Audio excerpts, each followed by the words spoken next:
लेकिन मैं सीधे सीधे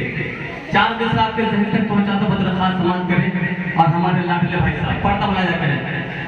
कि दिलो दिमाग में जो भी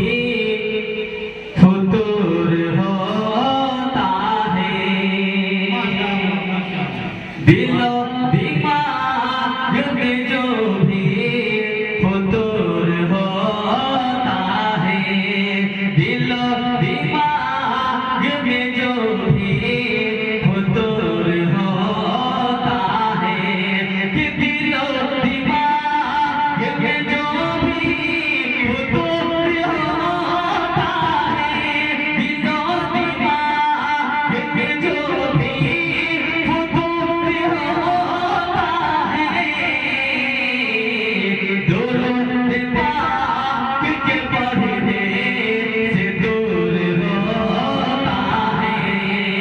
दुरूद पाक के पढ़ने से दूर होता है। और ऐसे आपको समाज के हवाले वाले उसके बाद इंशाअल्लाह एक अल्लाह तक पढ़ूंगा क्योंकि मुझे कुछ समझ नहीं होता, मुख्तसर रहेगा मेरा मुख्तसर कम से कम आधा होता, लेकिन मैं इजाजत दे ये एक शेर और पहुंचा तो उसके बाद मुकम्मल कलाम पढ़ के मैं मुझे बोलूंगा कि मरीज कैसा हो उसको मरद कोई भी हो,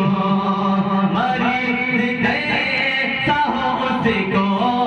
मरद कोई भी हो, मरीज कैसा हो उसको मरद कोई भी हो,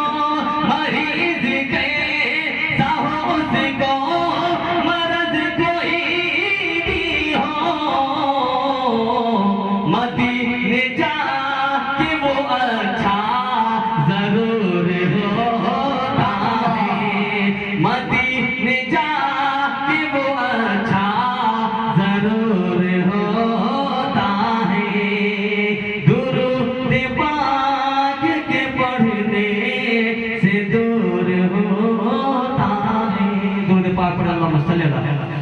मुहम्मद नबी उम्मी व अला आलिहि व सल्लम तस्लीमा सल्लल्लाहु अलैहि वसल्लम। बिल्कुल बता सकते हैं मतलब एक बंदा